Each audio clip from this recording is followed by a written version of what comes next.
জীবনমুখী গান। ভিড় করে ইমারত, আকাশটা ঢেকে দিয়ে চুরি করে নিয়ে যায় বিকেলের সোনা রোদ। ছোট ছোট শিশুদের শৈশব চুরি করে গ্রন্থকীটের দয়ের বানায় নির্বোধ। সত্যি কি তাই?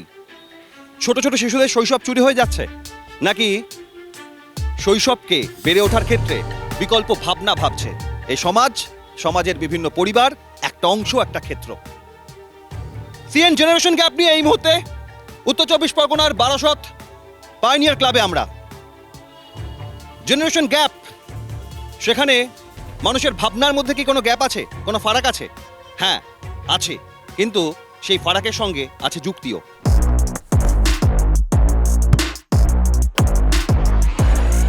আমরা বোঝার চেষ্টা করব আমাদের আজকের ইস্যু মোবাইলে অনলাইন গেম, পাবজি সহ অন্যান্য কিছু, নাকি বেড়ে ওঠা খেলার মাঠে।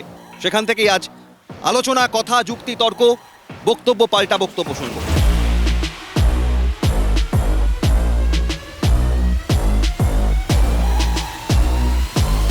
খেলা হবে তো, অনলাইন গেম না খেলার মাঠ, এই যুক্তি পাল্টা যুক্তি তর্কে জেনারেশন গ্যাপে আজ যারা রয়েছেন আলাপ করে আপনাদের সঙ্গে। কারা আছেন আজ খেলার মাঠের পক্ষে? যারা সোনার দত্ত, শেখ হাসিবুর রহমান, মনিকা পাল, ঝুমা মজুমদার। আর যারা বলছেন মাঠ নয়, মাঠে মেঠো নয়, সরাসরি গেমের মাধ্যমেই তার বিকাশ ঘটবে, খেলার মাধ্যমে খেলা হবে তবে গেমে, কারা বলছেন? জলি চক্রবর্তী, আইপি দাস, এমডি সিদ্দিক গাজী, সূর্য দাস। আর মাঠের পক্ষে না গেমের পক্ষে, পক্ষে বিপক্ষে, লক্ষ্যে মক্ষে যারা আছেন এই অসংখ্য দর্শক, তাদের কাছ থেকেও একের পর এক প্রশ্ন ছুড়ব, উত্তর নেবো, আর এগিয়ে চলবে জেনারেশন গ্যাপ।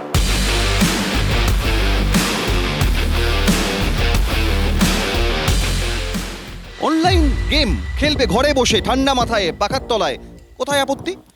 আপত্তি বলতে যেটা বোঝাচ্ছে সেটা হচ্ছে, আমার মনে হয় আমার ধরুন 60 হয়ে গেল, আমি জাস্ট রিটায়ার করলাম। ছোটোবেলাতে কিন্তু মাঠ থেকে বড় হয়েছি, অ্যাথলেট ছিলাম, ছোটোবেলায় খেলাধুলো করেছি, ফুটবল খেলেছি, স্কুলে গেছি, স্কুল থেকে এসে আবার ফুটবল খেলেছি, খেলাধুলো পড়াশুনো করতে করতে বড় হয়েছি, গ্র্যাজুয়েশন করেছি, পড়াশুনো করে আবার চাকরি পেয়েছি, মাঠে গিয়ে আবার অফিসের হয়ে খেলাধুলো করেছি। কিন্তু এখন তো খোলা মাঠ দেখলেই 60 বছর বয়সের পর ভাবে এটা একটা মাঠ আছে, এখানে তার মানে অনেকগুলো বাড়ি হবে, আমি একটা কিনবো। এরম কোনো ব্যাপার নেই, তার কারণ আমি মাঠের পক্ষে এই কারণে, মাঠে ছোটোবেলা থেকেই মাঠ থেকে বড় হয়েছি, আর মাঠ আমাকে শিখিয়েছে কিভাবে আমার ছেলে মেয়েকে মাঠমুখী করা যায়, এটাই হচ্ছে আমার।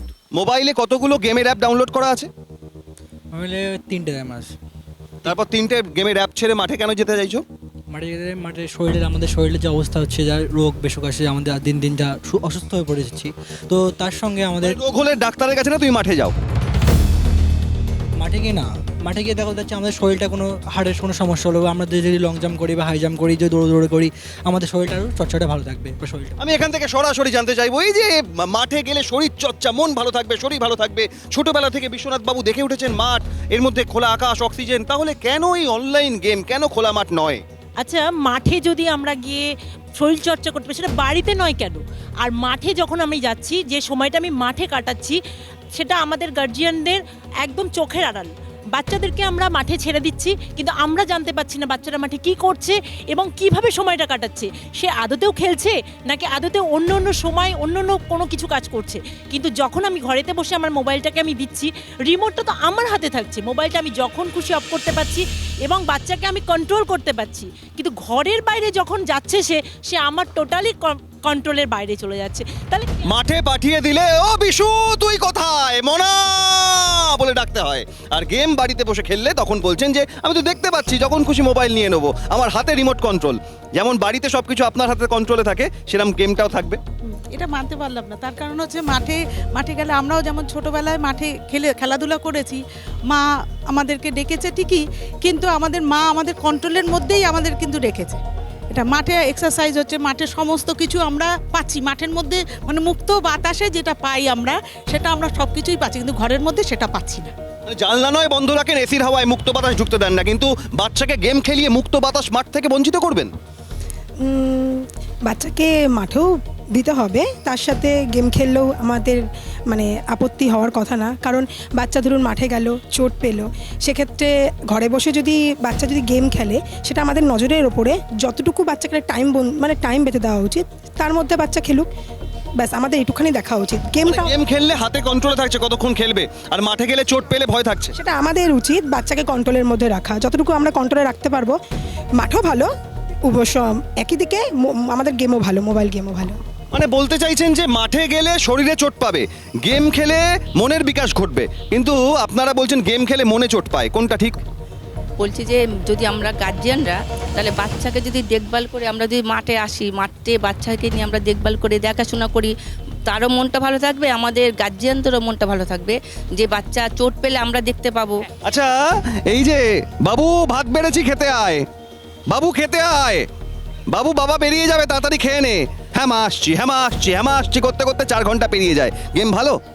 গেম তো অবশ্যই ভালো, কারণ গেম খেললে অনেক বন্ধুদের সাথে বন্ধুত্ব হয়, সেখানে অনেক মেধার বিকাশ ঘটে এবং কোন বন্ধুদের সাথে বন্ধুত্ব হয়? এবং নতুন নতুন আছে অনলাইন গেমে যেমন ফ্রি ফায়ার, অনেক বন্ধুদের সাথে নতুন মানে যাদের সাথে চেনা পরিচিত নেই তাদের সঙ্গে বন্ধুত্ব হয়, সেখানে মাথার একটা মানে বিকাশ ঘটে, সেখানে তাদের সঙ্গে কথাবার্তা, সেখান থেকে অনেক কিছু শেখা যায়। মানে ফ্রি ফায়ার বা অনলাইন গেম যাই হোক না কেন খেলে বন্ধুদের সাথে বন্ধুত্ব হয়, আর মাঠে গেলে হয় না? না, মাঠে গেলে বন্দুক তো হয় না ঠিকই, কিন্তু মাঠে যেমন ভালো মানুষও রয়েছে তেমন অসৎ ব্যক্তিরাও রয়েছে, তাদের সঙ্গতিতে যদি আমরা চলে যাই তাহলে অনেক ক্ষেত্রে আমরাও তাদের সাথে ভুল পথে চলে যেতে পারি।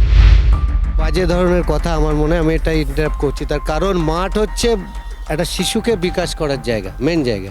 আগে মাঠে যদি তার না, যেমন ধরুন আমাদের স্বামীগন্ধ বলতেন গীতা পাঠের থেকে ফুটবল খেলা হয়, একটা কথা, এটা একটা প্রবাদ। তো স্বামীগন্ধের কথাই আমি বলছি যে আমরা যদি আজকে মাঠে ফুটবলটা খেলি, আমরা যদি ক্রিকেটটা খেলি, আমরা যদি অ্যাথলেট করি, আমরা যদি আপনার কথায় আমি থামতে পারলাম না। মাঠ মাঠ মাঠ খেলার মাঠ, ফুটবলের কথা বলেছেন। আমি এক্ষুনি দর্শকদের কাছে একটা প্রশ্ন করব, সরাসরি দেবো পুরস্কার। মাঠে কোন দল প্রথম ফুটবল খেলে বিশ্বকাপ পেয়েছিল? কোন দল প্রথম বিশ্বকাপ ফুটবল কাদের দখলে গিয়েছিল? বিশ্বকাপ ফুটবলে কারা প্রথম বিশ্বকাপ পেয়েছিল? কোন দল? কোন দল? কোন দল? কোন দল? হাত তুলেছেন সবার আগে আপনি, চলে আসুন, এগিয়ে আসুন। কোন দল? উরুগুয়ে। জোরদার করতালি উরুগুয়ে। আপনাকে দিয়ে দিলাম একটি লাগেজ ব্যাগ সিএনএর তরফ থেকে, সবাই মিলে জোরদার করতালি। এবং এখান থেকে এবার খেলার কথা উনি বললেন ফুটবল, তারপর বললেন ক্রিকেট, তাহলে আমার জানতে হবে প্রথম বিশ্বকাপ ক্রিকেট কোন দল পেয়েছে? কোন দল? West Indies. জোরদার করতালি। এই ছোট্ট খুদে ওয়েস্ট ইন্ডিজ প্রথম বিশ্বকাপ ক্রিকেট জিতেছিল, আর ওর হাতে একটি লাগেজ ব্যাগ তুলে দিলাম। এই অনলাইন গেমে একটা খেলা হয় যেখানে নাকি চিকেন ডিনার দেওয়া হয়। কোন খেলায় চিকেন ডিনার দেওয়া হয়? চিকেন ডিনার, খুব চিকেন খায়। পাবজিতে স্যার। এখন দেয়? জিতে গেলে স্যার জিতে গেলে দেয়। করে তাকে কতবার পেয়েছো? অনেকবার। জোরদার করতালি। অনেকবার পেয়েছে, আর এবার একবার সিএনএর তরফ থেকে ব্যাগ। পাবজি খেলায় চিকেন ডিনার দেওয়া হয়। আমরা অনেকেই হয়তো জানতাম না, আজ জেনারেশন গ্যাপে জানছেন আপনারা। আর একই সঙ্গে আরও একটা খেলায় আমি প্রশ্ন করবো, যেহেতু খেলার মাঠ নিয়ে আলোচনা হলো।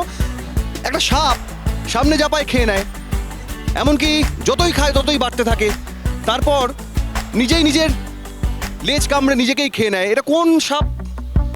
কোন সাপ? কোন সাপ? আগে পুরাতন নোকিয়া মোবাইলে খেলা হতো গেমটা, সাপের গেম, সেটাই। কি গেমটার নাম? গেমটার নাম হচ্ছে স্নেক বাইট, এরকম কিছু একটা ছিল। একদম খেলার মাঠ নয়, গেমের মাঠের সাপকে মনে রাখছে এরা। তাই এখান থেকে আরো একবার তার জন্যও জোরদার লাগেজ ব্যাগ। এই ব্যাগের ভেতর সাপ পুরে রাখবে এরপর। আমি আবারও সরাসরি প্রশ্নে আসবো।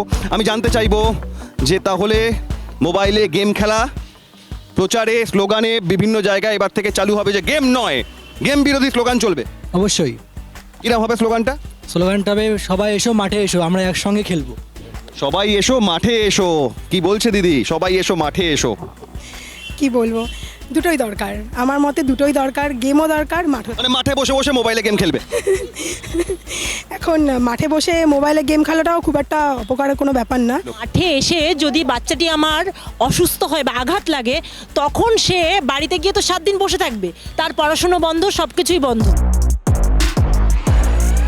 গেম খেললে সে আদৌ গেমটা খেলছে কিনা সেটাও আমাকে লক্ষ্য করতে হবে, কারণ আদৌ মোবাইল নিয়ে সে কি গেম খেলছে সেটাও তো প্রবলেম। আপনি এগিয়ে আসুন।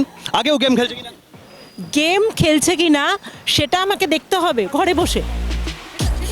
লক্ষ্য করছেন? সেটা কি লক্ষ্য করতে হবে যে আমার বাচ্চা আদৌ গেম খেলছে না মোবাইল নিয়ে অন্য কিছু খেলছে? সেটা তো আমার কন্ট্রোলে অবশ্যই থাকবে, কারণ আমি তাকে ফলো আপ করতে পারছি। মাঠে যখন যাচ্ছে তাকে আমি কিন্তু কোনো রকমই লক্ষ্য করতে পারছি। কেন লক্ষ্য করা যাবে না?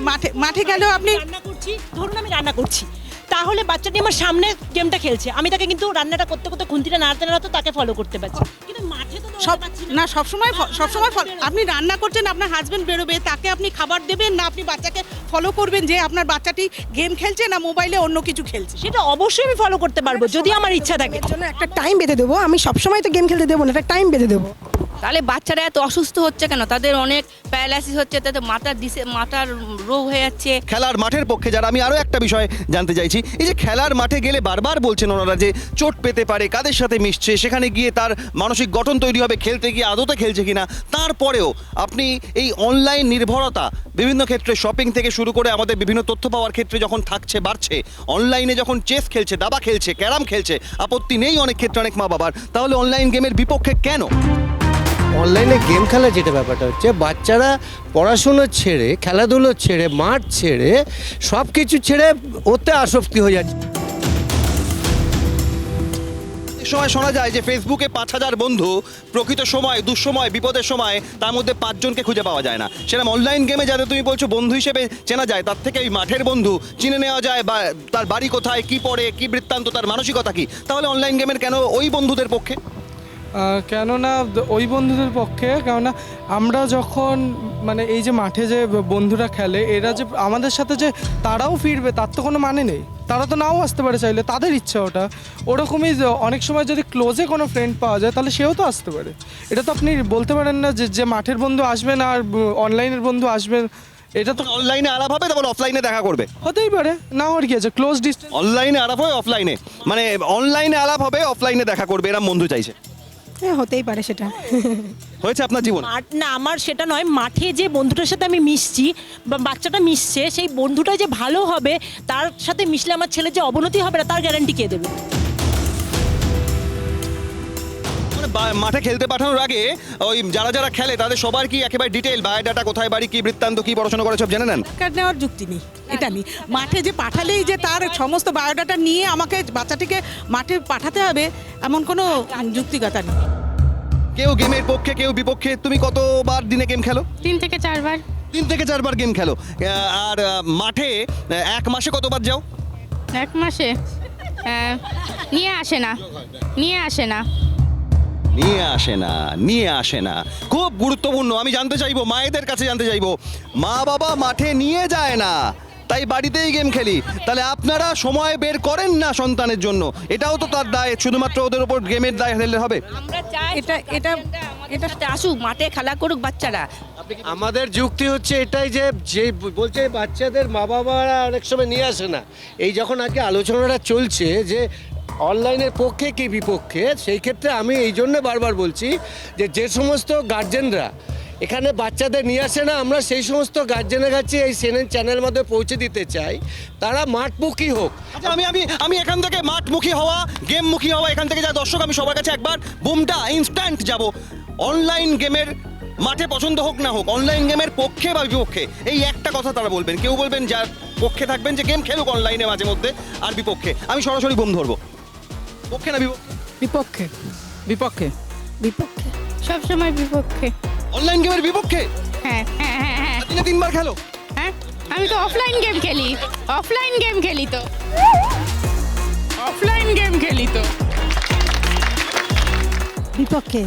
বিপক্ষে।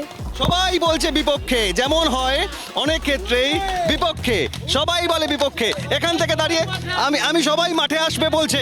আচ্ছা, এই মাঠের একটা প্রশ্ন আমি রাখবো দর্শকদের, আমি দর্শকদের কাছে মাঠের প্রশ্ন রাখবো, সবার কাছে একটা প্রশ্ন, যে হাত তুলতে পারবে। আচ্ছা, একটা সিনেমায় গান ছিল, সব খেলার সেরা বাঙালির তুমি ফুটবল। কোন সিনেমা? সব খেলার সেরা বাঙালির তুমি ফুটবল। কোন সিনেমা? সবার আগে হাত তুলেছেন আপনি। সেই সিনেমায় মূল ধন্যী মেয়েতে মূল ক্যারেক্টার কে ছিলেন? উত্তম কুমার। আর কে ছিলেন? উত্তম কুমার ছিলেন, আর জয়া ভাদুরী ছিলেন।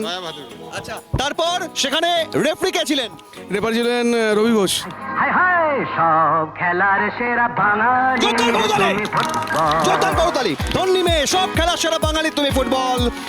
উত্তম কুমার, জয়া বাতুরি, রবি ঘোষ আরো অনেকে সেই স্মৃতি আজ জোরদার করতালি লাগেজ ব্যাগ ওনার জন্য।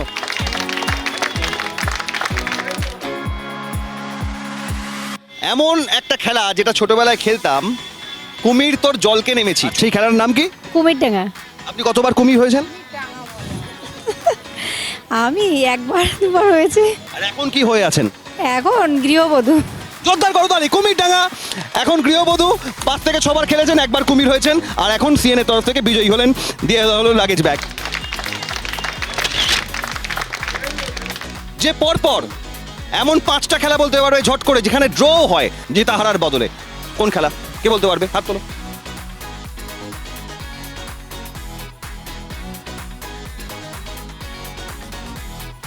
পাঁচটা খেলা ড্র হতে পারে। ব্যাডমিন্টন, ক্রিকেট, ফুটবল, কবাডি আর র্যাকেট, টেনিস। জোরদার করতালি। পরপর 5টা খেলা ইনস্ট্যান্ট যেখানে ড্র হয়, খালি জিতলেও হবে না হারলেও হবে না, সমান সমান হওয়ার সুযোগ থাকে। সিনের তরফ থেকে একটি লাগেজ ব্যাগ তুলে দেওয়া হলো তার হাতে।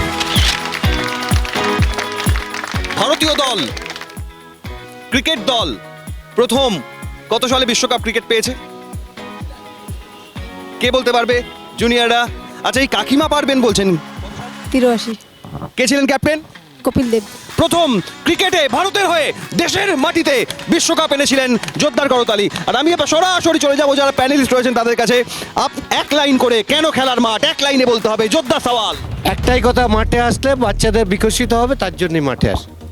মাঠে আসলে আমাদের শরীর মন ভালো থাকবে, দুটোর দিকে উপকার হবে। মাঠে আসলে এক্সারসাইজ হয়, মাঠে সমস্ত রকম মনের বিকাশ হয়, মাঠে আসাটাই। মাঠে আসলে অনেক বাচ্চাকে আমরা আত্মহত্যা থেকে, অনেক কিছু থেকে বা অনেক বিপদের থেকে আমরা রক্ষা করতে পারবো। মাঠে কেন গেম, কেন মাঠ নয়? কেননা গেম এমন একটা জিনিস যেটা আমরা যদি খেলি তাহলে আমাদের বুদ্ধির বিকাশ হয়। এমনকি ফোনেও এমন অনেক কিছু, যেমন সার্ভাইভাল গেম, আমরা সেটাতে জীবনে কিভাবে কঠিনতম পরিস্থিতিতে সার্ভাইভ করে বাঁচতে হবে সেই সব বিষয়ে জ্ঞান পাই। কারণ আমরা দেখেছি অনেকে যে বাবা মারা অনেকে দাবা যে গেমটা সেটা খেলার জন্য বিভিন্ন জায়গায় পাঠায়, এবং সেই দাবা গেম খেলে বিশ্ব চ্যাম্পিয়ন হচ্ছে। সেক্ষেত্রে গেমস খেলে কি অপরাধ? গেম দরকার, কারণ গেমে বাচ্চারা মানে সব দিকে দরকার, মাঠও দরকার, গেমও দরকার। গেমে আমরা বাড়িতে বসে গেম খেলছি, আমরা বাচ্চাকে নজরদারি রাখতে পারছি। কঠিন এই যে ব্যাধিটা এলো আমাদের করোনা, সেই সময় আমাদের বাচ্চাদের তো আমরা মাঠেও পাঠাতে পারিনি, কোথাও পাঠাতে পারিনি। সেই সময়টা আমরা বাচ্চাকে কিছুক্ষণের সময় হলেও মোবাইলটা দিয়ে তাকে গেমের মধ্যে থেকেছে, কিন্তু তাদের কিন্তু ওই অবনতিটা হয়নি।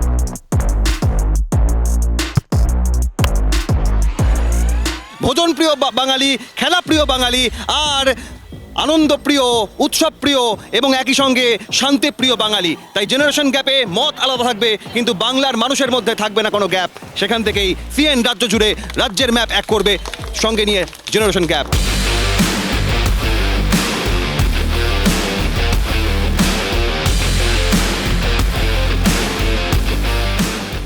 পক্ষে বিপক্ষে নানা মত থাকবে, কিন্তু সবাই এক জায়গায়। খেলা হবে, খেলতে হবে, মাঠে, গ্রাউন্ডে, গেমে, সব কিছুর মধ্যে থেকে এই মতের মধ্যেই যুক্তি, তর্ক, বিশ্লেষণে আজ জেনারেশন গ্যাপে যারা অংশগ্রহণ করলেন তাদের হাতে সিএনের তরফ থেকে তুলে দিচ্ছি বিশেষ উপহার। একটি করে উপহার তাদের হাতে তুলে দেওয়া হচ্ছে। খেলা হবে, একটি করে ট্র্যাকশুট, তারা খেলবেন, মাঠে গিয়ে খেলবেন, খেলাবেন নিজের বাড়ির সন্তানকে। সিএনের তরফ থেকে উপহার তুলে দেওয়া হচ্ছে।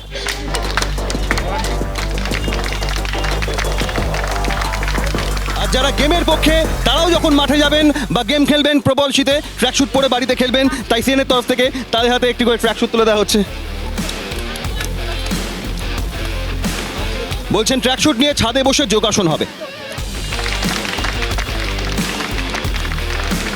রাজনীতি, দ্বন্দ্ব, টানাটানি, আকচাকচি, তার মাঝেও এমন অনেক বিষয় থাকে যা মানুষের দৈনন্দিন জীবনের কাছাকাছি। আর তাই নিয়ে জেনারেশন গ্যাপ আজ বারাসাত পাইনিয়ারে যারা অংশগ্রহণ করলেন, পাইনিয়ার ক্লাবকে সিএনের তরফ থেকে এই বিশেষ স্মারক সম্মান তুলে দেওয়া হচ্ছে বারাসাত পাইনিয়ারের হাতে। Pioneer athletic club, pioneer athletic club, pioneer athletic club. উত্তর থেকে দক্ষিণ, পূর্ব থেকে পশ্চিম, দিকে দিকে দেখা হবে আপনাদের সঙ্গে। জেনারেশন গ্যাপ আজ এখানেই শেষ করছি, তবে বাংলার বিভিন্ন প্রান্তের ম্যাপ একসঙ্গে জুড়বে এই জেনারেশন গ্যাপ।